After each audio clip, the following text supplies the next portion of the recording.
할렐루야. 예수 그리스도 이름으로 하나님 말씀 증거하겠습니다. 우리 함께 하나님 말씀 신명기 4장 말씀을 다 같이 찾겠습니다. 신명기 4장 23절 24절 말씀을 우리 함께 읽겠습니다. 신명기 4장 23절 24절 말씀을 우리 함께 읽겠습니다. 시작. 너희는 스스로 삼가서 너희 하나님 여호와께서 너희와 세우신 언약을 잊어버려서 내 하나님 여호와께서 금하신 아무 형상의 우상이든지 조각하지 말라.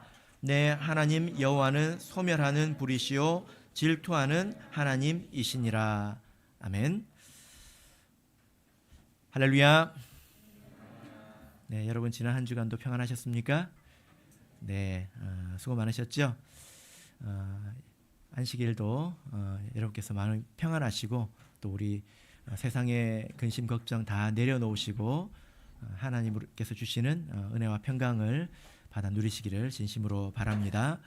오늘 이 시간은 질투하시는 하나님이라는 제목으로 말씀을 전하도록 하겠습니다. 유대인의 민담 가운데 이런 이야기가 있습니다. 어떤 천사가 한 여인에게 나타나서 이렇게 말을 했습니다. 네가 그동안에 성실하게 살았기 때문에 내가 네 소원을 하나 들어주겠다. 무엇이든지 구하라. 그러나 네가 구하는 것의 갑절을 옆집에 있는 네 친구에게도 주겠다. 이렇게 천사가 이야기를 했습니다. 이 이야기를 들으니까 그 여인이 생각이 많아졌습니다. 나에게 뭔가 하나 생기는 것은 되게 좋은 것인데 옆집에 두 개가 생긴다고? 그래서 그 여인이 곰곰이 생각하다가 말하기를 제 눈을 하나 빼주세요. 이렇게 대답을 했다고 합니다. 그럼 옆집에는 어떤 일이 생깁니까? 이게 실제 있었던 이야기라기보다는 우리 사람의 마음속에 이런 악한 심성이 있다는 것을 기억하고 살자라는 차원에서 만들어진 이야기 아니겠습니까? 내가 잘 되는 것도 중요하지만 더 중요한 것은 남보다 나아야 된다는 것입니다. 그죠? 이런 마음을 뭐라고 부를까요? 시기심이라고 하죠. 이런 마음을 질투라고 할 수 있을까요? 시기심이라고 합니다. 그래서 이것은 악한 마음입니다. 야고보서 3장 16절을 보면 시기와 다툼이 있는 곳에는 요란과 모든 악한 일이 있음이니라 이렇게 말씀을 하고 있습니다. 이것을 시기심이라고 하지요. 자, 그런데 이 시기심과 비슷하지만 그러나 전혀 다른 또 마음이 있습니다. 그것이 무엇일까요? 질투입니다. 여러분, 시기와 질투는 같은 것일까요? 비슷하지만 또 전혀 다르다고 말할 수 있습니다. 시기심은 어디서 오냐면 다른 사람과 나를 이렇게 비교하는 것에서 이 마음이 오지요. 그런데 질투는 어디서 올까요? 질투는 사랑에서 오는 것입니다. 그래서 다르다는 것입니다. 시기심은 있으면 안 되는 것이지만 질투는 없으면 이상한 것입니다. 그렇지 않습니까? 만약에 내 배우자가 다른 사람과 팔짱을 끼고 간다. 그것을 보고도 마음속에 아무런 일이 없다면 이상한 일이잖아요. 그죠? 그래서 시기심은 있어서는 안 되는 것이지만 질투는 사랑에서 오는 것이다 라는 것입니다. 자, 그래서 우리가 질투라고 하는 그 단어를 성경에서 찾아보면 다른 뜻이 있는데 그것은 열정이라는 뜻이 있습니다. 열심, 열정 이런 뜻이 있습니다. 하나님께서 뜨겁게 사랑하시기 때문에 또 질투가 있다라는 거죠. 자, 그래서 오늘 우리가 배울 하나님은 우리 하나님은 질투하시는 하나님이다 라는 것입니다. 그동안에 우리 성경에서 하나님은 이런 하나님이구나 이렇게 여러 사건을 통해서 믿음의 선조들이 깨닫고 고백한 것을 우리가 하나씩 이렇게 살펴보면서 하나님을 이렇게도 바라보고 또 저렇게도 바라보고 그러지 않았습니까? 오늘 우리가 배울 우리 하나님은 질투하는 하나님이시다라는 겁니다. 우리가 성경을 찾아보면 하나님께서 질투하신다라는 표현이 적어도 15번 이상 나옵니다. 많이 나온다는 거예요. 하나님이 질투하신다, 질투하신다, 이런 말씀이. 자, 그런데 여러분, 여러분께서 이 오늘 제목을 보고 어떤 생각을 먼저 하셨는지 모르겠는데, 제목을 보고 두려워하는 마음, 하나님은 무섭다, 하나님이 질투하시니까 무섭다, 우리가 조심해야 되겠다, 여기서부터 출발하지 말아야 될 것 같습니다. 우리 하나님께서 질투하신다라는 것을 생각할 때는 우리가 먼저 무엇을 생각해야 될까요? 하나님이 질투할 정도로 우리를 사랑하신다는 겁니다. 그죠? 예, 우리가 거기서 출발을 해야 되겠습니다. 여러분은 이것을 느끼십니까? 하나님께서 우리를 사랑하신다, 이것을 여러분 느끼십니까? 예, 신명기 우리 4장 7절부터 8절까지 보겠습니다.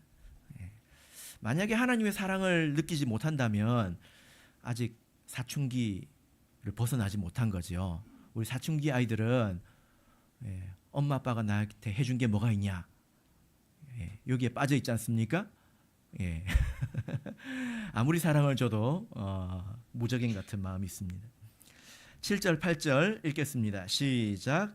우리 하나님 여호와께서 우리가 그에게 기도할 때마다 우리에게 가까이 하심과 같이 그 신의 가까이 함을 얻은 나라가 어디 있느냐? 오늘 내가 너에게 선포하는 이 율법과 같이 그 규례와 법도가 공의로운 큰 나라가 어디 있느냐? 그런 하나님이 어디 계시고 너희 같은 백성이 어디 있느냐? 이렇게 말씀을 하고 있습니다. 여러분, 당연한 것 같지만 이 말씀을 곰곰이 한번 생각해 봅시다. 여러분, 어떤 사람이 여러분에게 밤 12시에 별것도 아닌 일 가지고 전화하면 괜찮습니까? 어때요? 어때요? 그것은 무례한 일이죠. 그죠? 그럼 하나님께서 여러분이 밤 12시에 갑자기 별것도 아닌 일 가지고 기도하면 하나님께서 여러분에게 무례하다 하실까요? 생각을 해보세요. 그런 하나님이 없습니다. 우리 교회에 들어온 성도님들 중에 전직 무당이 있습니다. 그분이 그때 어떻게 생활을 했는지 이야기를 해주시더라고요. 새벽 4시면 일어나서 반드시 앞에 있는 우물물로 찬물로 목욕을 해야 됐습니다. 봄이나 여름이나 가을이나 겨울이나 항상 찬물로 목욕을 하고 반드시 새벽 4시에 제사를 드려야 됐어요. 그렇지 않으면 노했습니다. 그 신은 정해진 시간에 반드시 와야 된다는 거예요. 그리고 어떤 한 형제님이 계셨는데 그분에게도 귀신이 역사했습니다. 그래서 제사를 지냈어야 되는데 정해진 시간에 신선한 과일을 반드시 들어야 됐다고 저한테 이야기를 하더라고요. 그렇지 않으면 자기 몸을 뒤틀어서 괴로워서 살 수가 없다는 것입니다. 정해진 시간에 정해진 방법으로 와야 만나준다는 것입니다. 그런데 우리 하나님 어떤 분이십니까? 물론 우리가 시간과 장소를 정해서 하나님께 나가면 하나님께서 더 기뻐하시고 또 무겁게 여기시겠지요. 그러나 우리가 길을 걷다가 때로는 운전을 하다가 갑자기 기도 제목이 생각이 나서 이른 아침이나 늦은 밤이나 기도를 할 때 우리 하나님은 그것도 기다렸다는 듯이 들어주시지 않습니까? 그 기도 가운데 응답이 있다는 거죠. 그래서 이것은 하나님께서 우리를 아주 특별하게 대우해 주신다라는 것입니다. 세상에 그런 신이 없다는 거죠. 그리고 하나님께서는 우리를 아주 공평하게 대해 주십니다. 이게 당연한 것 같죠. 근데 당연하지 않습니다. 무당은 빈부를 차별합니다. 500만 원짜리 내면 500만 원짜리 구슬해 주고요. 1000만 원 내면 1000만 원짜리 구슬해 줍니다. 누구를 우대하는 것입니까? 부자를 우대하는 거죠. 그죠? 근데 그런 사람들은 용하다고 해서 자기가 그렇게 응답해 주는 신이 어떤 신인지 생각해 보지 않고 그냥 답만 얻으면 되는 거 아니냐 해서 찾아가지 않습니까? 그러나 우리 하나님께서는 사람의 빈부를 차별하지 않으십니다. 공평하게 우리를 대해 주신다라는 것입니다. 이런 하나님이 없다라는 거죠. 히브리서 12장을 보겠습니다. 히브리서 12장 18절에서 21절을 보겠습니다. 히브리서 12장 18절에서 21절, 자 함께 읽겠습니다. 시작. 너희의 이른 곳은 만질만한 불 붙는 산과 흑운과 흑암과 폭풍과 나팔 소리와 말하는 소리가 아니라 그 소리를 듣는 자들은 더 말씀하지 아니하시기를 구하였으니 이는 짐승이라도 산에 이르거든 돌로 침을 당하리라 하신 명을 저희가 견디지 못함이라. 그 보이는 바가 이렇듯이 무섭기로 모세도 이르되 내가 심히 두렵고 떨린다 하였으나. 여러분, 이 말씀은 이스라엘 백성이 시내산에서 하나님을 만났을 때 이야기예요. 그때 빽빽한 구름이 그 산을 둘렀고 그 산에서는 번개와 또 우레 소리가 들렸습니다. 아주 큰 나팔 소리가 들렸습니다. 이런 광경을 뭐라고 그럴까요? 세상에서 볼 수 없는 아주 웅장하고 또 황홀한 그런 느낌이지 않습니까? 압도적인 그런 느낌이지 않습니까? 그런 것을 우리가 만약에 그런 것을 통해서 하나님을 경험했다고 하면 세상에서 누구도 겪어볼 수 없는 그런 아주 환상적인 일을 겪었다, 이렇게 말할 수 있을 것입니다. 그죠? 그런데 우리가 이른 곳은, 지금 우리가 있는 곳은 그런 곳이 아니라는 겁니다. 22절 보겠습니다. 우리가 이른 곳은 어디입니까? 22절. 그러나 너희가 이른 곳은 시온산과 살아계신 하나님의 도성인 하늘의 예루살렘과 천만 천사와 하늘에 기록한 장자들의 총회와 교회와 만민의 심판자이신 하나님과 및 온전케 된 의인의 영들과 24절. 새 언약의 중보이신 예수와 및 아벨의 피보다 더 낫게 말하는 뿌린 피니라. 지금 우리가 있는 곳은 훨씬 더 나은 곳이라는 겁니다. 시내산에서 그렇게 아주 스펙터클한 그런 광경을 보고 사람들이 와, 우리 하나님은 어미하시다, 우리 하나님 대단하다, 내가 이런 곳에 있다 하고 감동했겠지만 우리는 훨씬 더 대단한 곳에 있다라는 거죠. 그죠? 자, 그래서 결론이 무엇일까요? 28절 29절입니다. 28절 29절 읽겠습니다. 시작.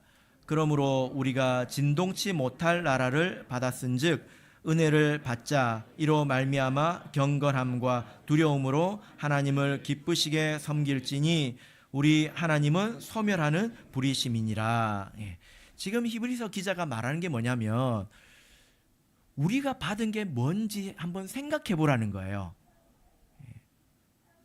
아마도 우리가 영적인 눈이 없다면 구약의 이스라엘 백성들을 부러워했을 것입니다. 아, 나도 그렇게 시내산 같은 곳에 가서 나도 그렇게 몸으로 느낄 수 있는 그런 진동과 그런 감동, 그런 소리 가운데서 하나님의 임재를 느껴보고 싶다. 아, 그러면 얼마나 좋겠느냐, 그런 백성이 어디 있느냐라고 생각하겠지만 지금 우리가 이른 곳은 훨씬 더 나은 곳이라는 겁니다. 여러분, 우리가 신앙생활을 하면 이 말이 무슨 말인지 알아야 됩니다.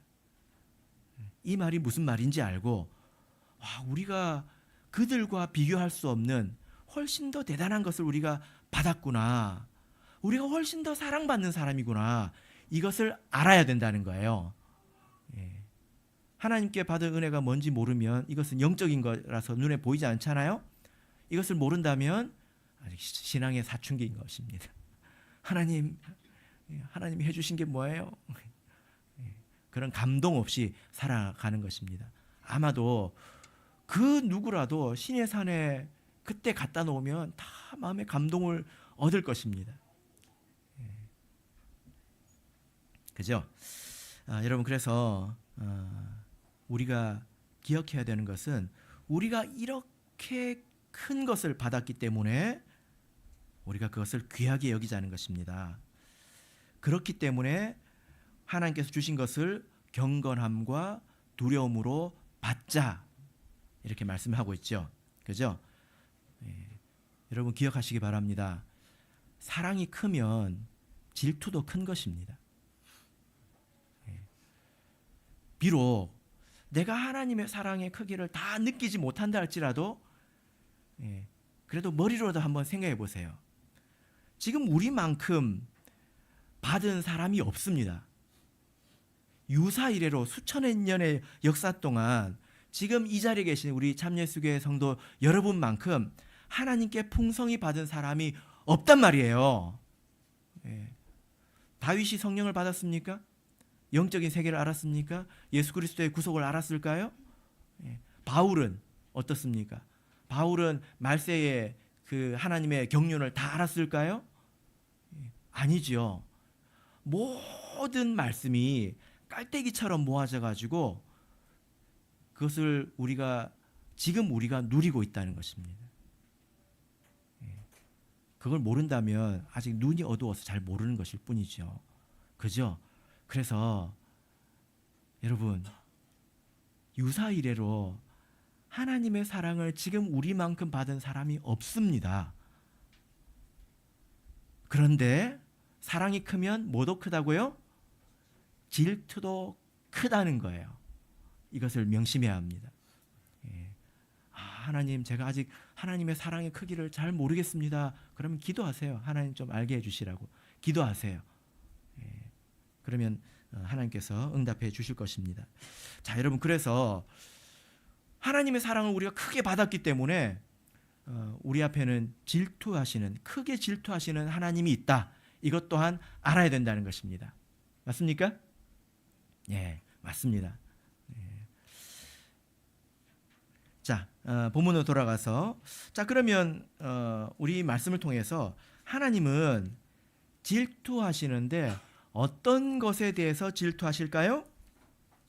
4장 23절 24절 보시면 우리 하나님은 무엇에 대해서 질투하실까요?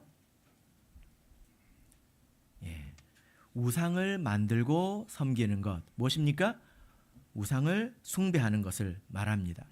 여러분, 우상을 섬기는 것은 마치 배우자가 바람을 피는 것과 같습니다. 여러분, 용납하실 수 있겠습니까? 그래서 우상을 섬기는 것은 하나님께 모욕적인 것이고, 그리고 하나님께 큰 고통이 됩니다. 그래서 성경을 보면 하나님께서 이 질투에 대해서 뭐라고 말씀하시냐면 격발한다고 표현을 하고 있거든요. 격발이 무엇입니까? 격발이라는 단어를 어디서 씁니까? 군대에서 씁니다. 언제 쓰는지 아십니까? 총 쏠 때 씁니다. 총 쏠 때 총알이 어떻게 나가는지 아십니까? 나 간다이 하고 이제 총알이 휙 나갈까요? 아니죠. 빵 하고 갑자기 나가지 않겠습니까? 하나님의 노가 폭발해 버린다는 거예요. 언제? 우상을 섬길 때 그렇다는 것입니다. 우상을 섬길 때 기억하셔야 합니다. 열왕기하 1장 3절 4절을 보면 이런 말씀이 있습니다.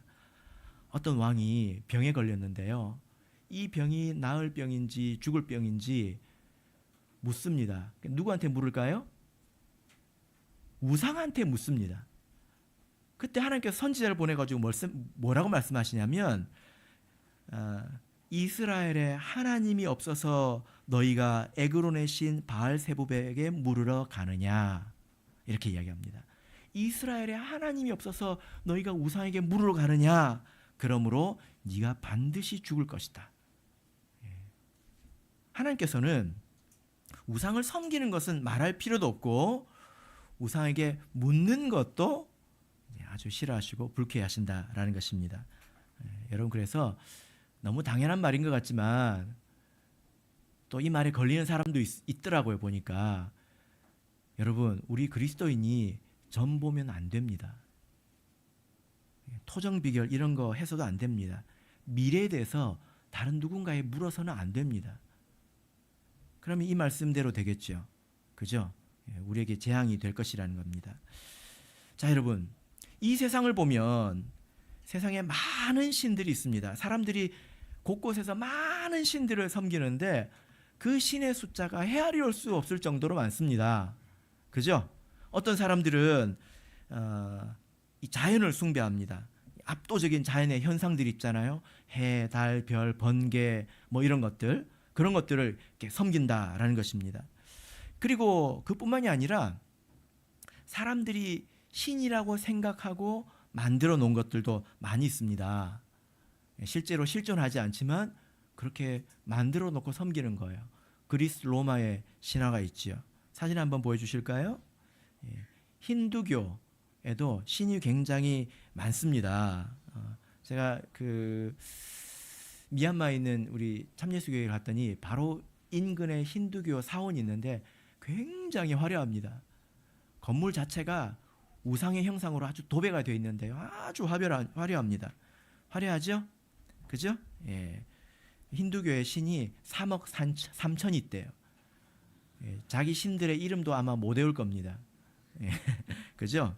우리나라에도 전통적으로 옥황상제가 있지 않습니까? 실존합니까? 사람들이 그렇게 만들어 놓고 또 섬기는 거죠. 이런 신만 섬기는 것이 아니라 어떤 사람들은 피조물인 인간을 신으로 또 섬기기도 합니다. 다음 사진을 보여주시면 그런 사람들도 많습니다. 황제를 신으로 섬긴다든지 또 중국에는 관우를 신으로 섬기는 사람도 많죠. 그죠? 예. 그리고 부처도 사람인 거 아십니까? 예. 인터넷에 가서 검색해 보세요. 부처가 몇 살에 죽었는지 어떻게 죽었는지 한번 검색해 보시길 바랍니다.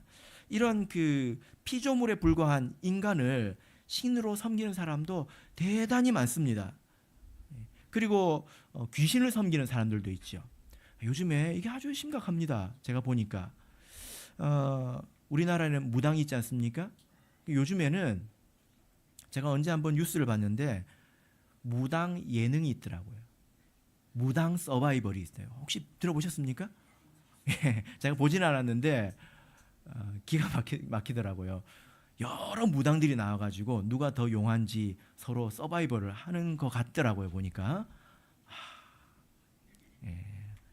그것이 지금 아주 깊숙이 문화 속에 침투해 있다라는 것을 느낄 수 있었습니다. 그리고 이것을 또 넘어서 물질적인 능력, 돈이라든지 권력, 과학 기술 이런 것들을 신으로 신격화해서 우상처럼 섬기는 그런 사람들도 많이 있습니다. 자, 이런 우상에 대해서 하나님께서 뭐라고 말씀하실까요? 자, 고린도전서를 보겠습니다. 고린도전서 8장 4절을 보겠습니다. 고린도전서 8장 4절에서 6절을 보겠습니다. 고린도전서 8장 4절에서 6절 우리 함께 읽겠습니다. 시작. 그러므로 우상의 제물 먹는 일에 대하여는 우리가 우상은 세상에 아무것도 아니며 또한 하나님은 한 분밖에 없는 줄 아노라. 비록 하늘에나 땅에나 신이라 칭하는 자가 있어 많은 신과 많은 주가 있으나 그러나 우리에게는 하나님 곧 아버지가 계시니 만물이 그에게서 났고 또한 한 주 예수 그리스도께서 계시니 만물이 그로 말미암고 우리도 그로 말미암았느니라. 예. 자, 여러분 이 세상에 있는 많은 신들을 여기서 뭐라고 부르고 있습니까? 우상이라고 부르고 있죠. 여러분 우상의 뜻이 뭘까요? 예, 보이게 만들어 놓은 것 이런 뜻입니다. 이미지 이런 뜻입니다. 우상. 근데 이 우상들에 대해서 여기서 뭐라고 말씀하시냐면 아무것도 아니다. nothing 이렇게 이야기하고 있습니다. 아무것도 아니다. 실제로 그런 신들도 아니고 하나님도 아니다. 피조물에 불과하거나 허상에 불과하다. 예. 그래서 그들은 무능한 조각에 불과한 것이지요. 예. 실제로 그런 힘이 없습니다. 그러나 간혹 사단이 거기에 역사해서 힘이 있는 것처럼 보이기도 합니다. 부적도 실제로 역사하는 것을 제가 본 적이 있고요. 그리고 어떤 구도자가 아주 고통을 받았는데 그 이유가 자기 집에 모시고 있던 신주 딴지 때문인 것도 제가 이제 들은 적이 있습니다. 그런데 사단이 역사합니다. 그런 것들을 섬기는 것은 하나님을 섬기는 것이 아니고 하나님께서 매우 미워하시는 일이라는 것을 여러분 꼭 기억하시길 바랍니다. 그리고 그 가까이 가서는 안 됩니다. 그죠? 근데 사실 제가 이런 일에 대해서 우리 성도님들에 대해서 아주 많이 걱정되는 것은 아닙니다. 그러나 간혹 이런 틈에 빠져가지고 스스로 고난을 자초하는 분이 계시기 때문에 그래도 한 번씩은 이제 말씀을 드려야 되겠다 이렇게 생각을 하고 있습니다. 이 세상에 있는 신들은 아무것도 아니죠. 그런데 예수님께서 인정한 게 하나 있습니다. 이것은 하나님과 견줄 만하다 하고 인정한 게 있는데 뭔지 아십니까? 예, 우리 마태복음 6장을 보겠습니다. 마태복음 6장 24절입니다. 마태복음 6장 24절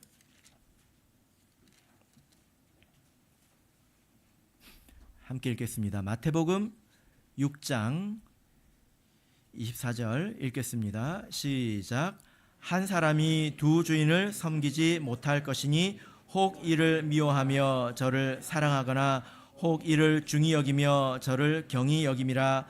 너희가 하나님과 재물을 겸하여 섬기지 못하느니라. 예. 자, 여기서 예수님께서 이 세상에 두 주인이 있다. 근데 그 두 주인을 겸하여 섬길 수 없다 이렇게 말하고 있습니다. 하나는 하나님이죠. 하나님과 견줄 만큼 영향력이 있다는 거예요. 그게 뭡니까? 여기서 뭐라고 말하고 있습니까? 재물입니다. 돈. 여러분 돈이라는 말이 어디서 왔는지 아십니까? 제가 찾아봤거든요. 돈이라는 말이 어디서 왔냐면 뭐 속설도 있는데요. 일반적으로는 그것은 무게 단위다 이렇게 이야기하고 있습니다. 금 한 돈, 두 돈 하잖아요. 거기서 이제 왔을 것이다 이렇게 추정하는 것이 뭐 일반적입니다. 그런데 원어로 보면 이 돈이라는 단어가 재물이라는 단어가 참 재밌습니다. 원문으로 보면 맘모나스라고 하거든요. 영어로 맘몬 이렇게 이야기를 하는데 제가 이 단어를 예전부터 들어본 적이 있습니다. 맘몬, 맘모니즘, 맘몬주의 뭐 이런 단어를 들어본 적이 있는데 맘몬이 도대체 무슨 뜻일까? 예전에 제가 생각한 것은 맘모스가 생각이 나더라고요. 비슷하니까 아무 관계가 없습니다. 맘몬이 어디서 왔냐면 이게 참 재미있는데요. 이 맘몬의 어원이 아멘입니다. 아멘. 아멘 뜻이 뭡니까? 진실로 믿습니다. 그런 뜻이잖아요. 그래서 맘몬의 뜻이 뭐냐면 믿을 만한 것 이런 뜻입니다. 믿을 만한 것. 사람들이 재물을 부를 때 믿을 만한 거, 믿을 만한 거 이렇게 불렀다는 거예요. 재밌지 않습니까? 이게 무슨 말이냐면 사람들이 재물에 대해서 돈이 있으면 안전하다고 느낀다는 거예요. 그것이 믿을 만하지 다른 것은 믿을 게 아니라는 것입니다. 그래서 이 재물을 맘몬이라고 불렀다는 거예요. 사람들이 그렇게 여긴다는 것입니다. 그래서 이 세상에서 하나님과 견줄 만한 것이 있는데 그게 무엇입니까? 재물, 돈입니다. 여러분 그래서 이 시대에 우리가 조심해야 될 우상 숭배는 돈신을 숭배하는 것이요. 돈을 벌기 위해서 하나님을 멀리하는 것, 하나님의 말씀을 어기는 것, 이것이 이 시대의 대표적인 우상 숭배 아니겠습니까? 그죠? 그래서 성경을 보면 이 돈에 관한 교훈이 굉장히 많습니다. 그리고 그것을 우리가 읽어보면 진실한 신앙은 또 하나님과 진실한 관계를 맺기 위해서는 반드시 돈 문제를 극복해야 된다는 걸 알 수 있어요. 돈 문제를 넘어서지 못하고 하나님과 깊이 연결될 수가 없다는 것입니다. 자, 누가복음 16장을 보겠습니다. 누가복음 16장 10절입니다. 누가복음 16장 10절.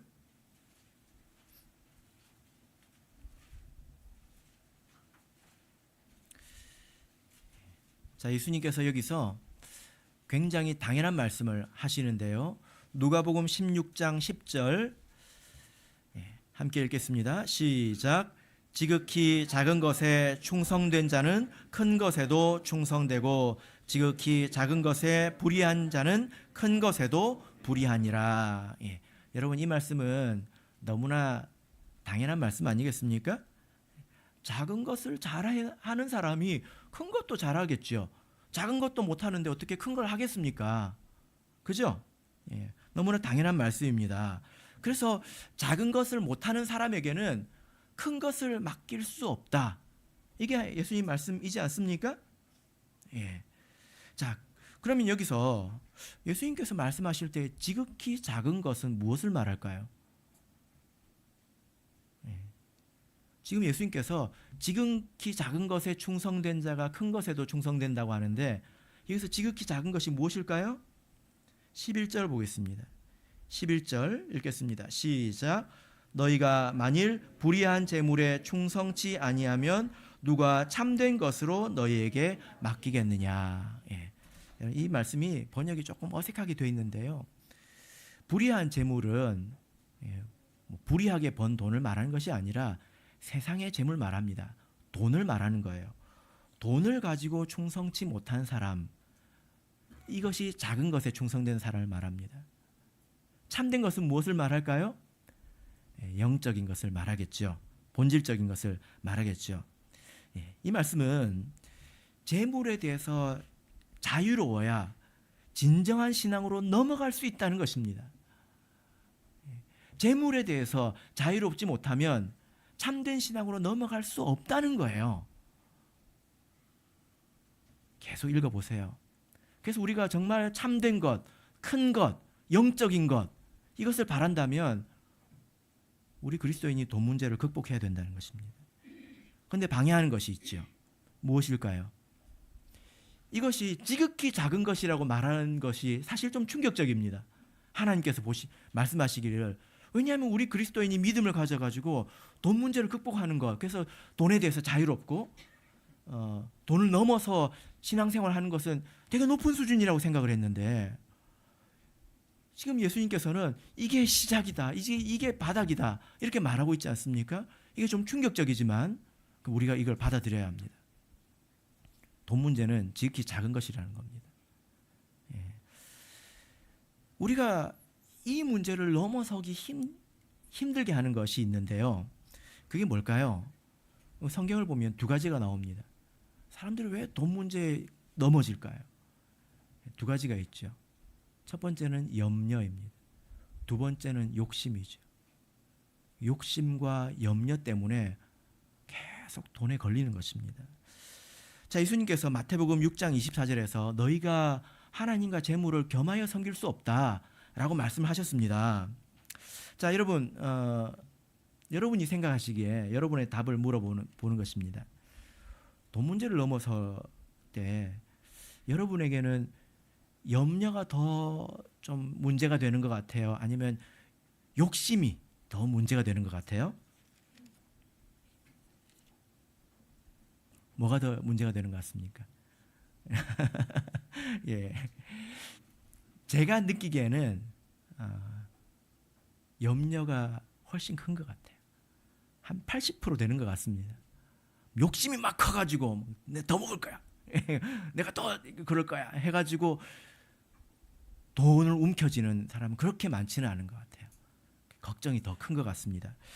마태복음 6장 24절을 보면 너희가 하나님과 재물을 겸하여 섬기지 못하느니라 이렇게 말씀을 하고 있는데 그 이후의 내용을 보면 예수님께서 뭘 말씀하시냐면 갑자기 그러므로 내가 너희에게 이르노니 목숨을 위하여 무엇을 먹을까 무엇을 마실까 몸을 위하여 무엇을 입을까 염려하지 말라 이렇게 말씀합니다. 이제 예수님께서 아신 거죠? 왜 사람들이 재물에 매여 있습니까? 걱정이 많다는 거예요. 걱정이 많아서 이 믿을 만한 것을 못 내려놓는다는 것입니다. 돈은 보이고 하나님은 안 보이니까. 그죠? 여러분, 그래서 우리가 하나님에 대해서 믿음을 가져야 세상 염려를 내려놓을 수 있고 돈에 대해서 자유로울 수 있다는 것입니다. 돈에 매이지 않는다는 것입니다. 우리가 신앙생활을 하는 가운데서 이것을 배워야 되겠죠. 그러면 이제 진짜 시작되는 것입니다. 날개를 다는 거죠. 어떤 한 자매님께서 간증을 하셨는데요. 이분이 미국에 삽니다. 그리고 하나님께서 축복해 주셔서 풍족하게 살고 계신 걸로 알고 있습니다.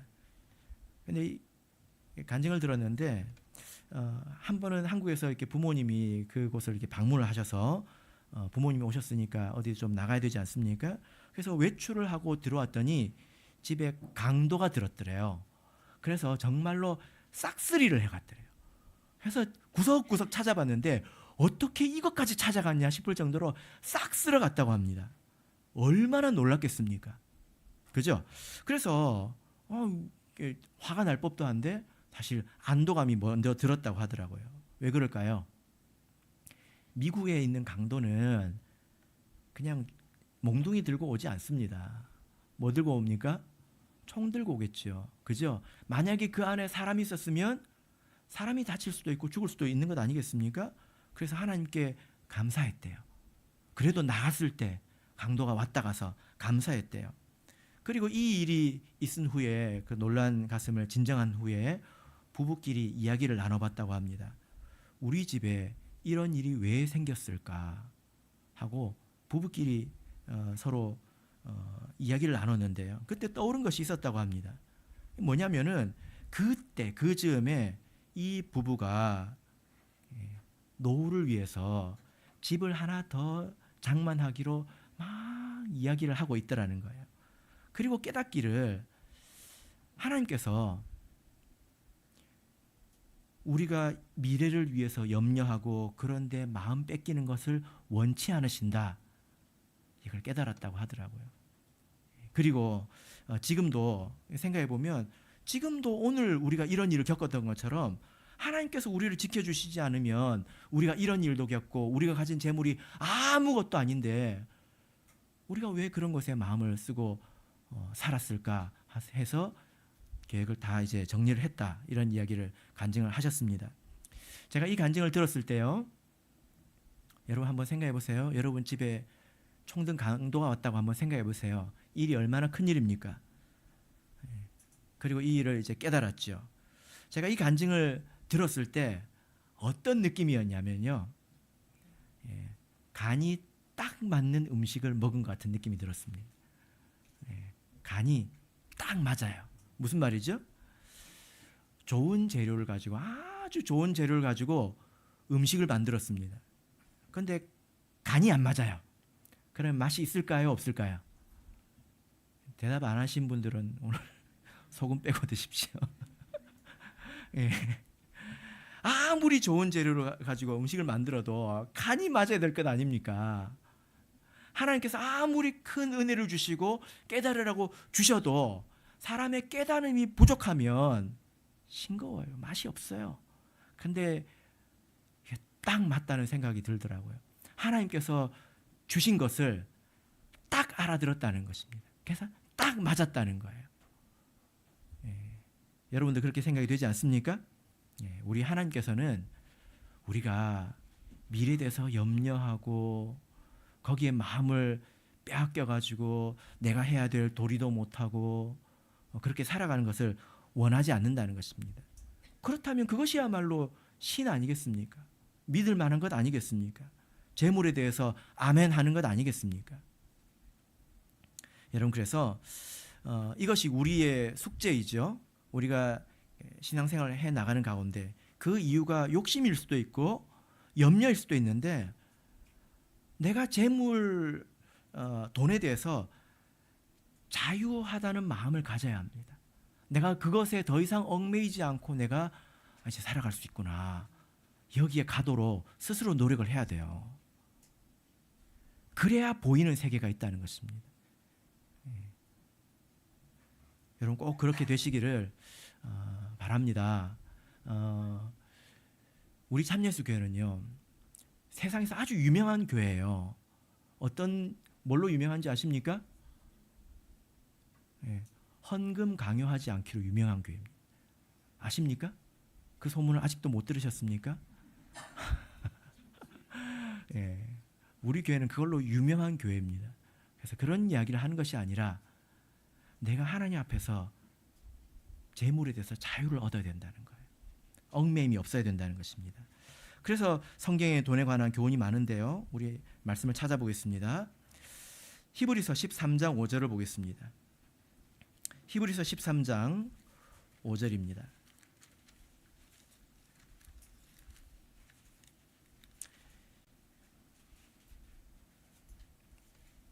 히브리서 13장 5절. 자, 읽겠습니다. 시작. 돈을 사랑치 말고 있는 바를 족한 줄로 알라. 그가 친히 말씀하시기를 내가 과연 너희를 버리지 아니하고 과연 너희를 떠나지 아니하리라 하셨느니라. 예, 하나님께서 우리에게 필요한 만큼 필요한 때에 주십니다. 욕심과 염려에 매이지 말고 우리가 하나님을 쫓아가야지 돈에 매여 있어서는 안 됩니다.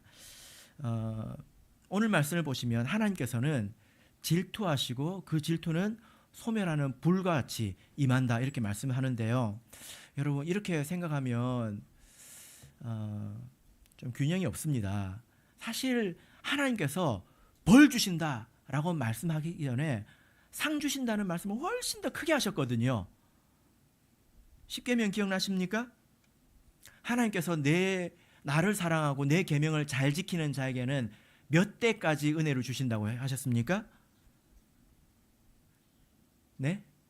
1000대까지 주신다고 하셨습니다. 1000대. 예. 여러분의 시조가 누구입니까? 제 시조는 고려 후기의 사람이거든요. 고려 후기, 조선시대 사람이 아니에요. 고려 후기의 사람인데 고작 28대입니다. 28대. 고작. 제가 지금까지 본 사람 중에 제일 긴 사람이 한 78대 됩니다. 78대. 그분이 누군지 아세요? 예, 공빌립 집사님. 공자 후손입니다. 여기 공자 후손 70몇 대 있습니다. 예. 1000대가 얼마나 긴지 아십니까? 아담부터 우리까지 1000대가 될까요? 될까요? 안 될 거예요. 하나님께서 1000대까지 베풀어 주신다고 하는 것은 1000대까지 딱 주시고 1001대가 되면 이제 안 주신다 이런 뜻일까요? 아닙니다. 잊지 않으신다는 것입니다. 하나님은 우리가 하나님을 사랑하고 하나님을 의지하고 그 마음을 잊지 않으시고 그걸 크게 여긴다는 거예요. 그리고 말씀하시기를 우상을 섬기고 욕심의 종로를 하는 사람에게는 몇 대까지 벌을 주신다고 하셨습니까? 3, 4대까지 주신다고 하셨습니다. 3, 4대. 여러분 그래서 우리 하나님은 자비로우시지만 우리를 사랑하시기 때문에 질투가 있고 진노가 있다는 것을 우리가 받아들여야 합니다. 그래서 우리가 조심해야 된다는 거예요. 바울 사도도 이렇게 기도했지만 저도 기도합니다. 우리가 지금 누리고 있는 것, 우리가 받은 것이 얼마나 큰 것인지 사실 우리가 깨닫기가 쉽지 않거든요. 영적인 것이고 또 보이지 않는 것이기 때문에 그러나 우리가 그것을 깨닫는다면 우리가 정말 이것을 귀하게 여기고 조심해야 되겠다 이런 생각을 하게 될 것입니다. 말씀의 결론 맺겠습니다. 우리 하나님께서는 우리를 사랑하시는 하나님이시죠. 그렇기 때문에 우리를 때로는 질투하시는 모습으로 등장하기도 합니다. 우리는 살아가는 가운데서 질투하는 하나님을 만나지 않기를 바랍니다.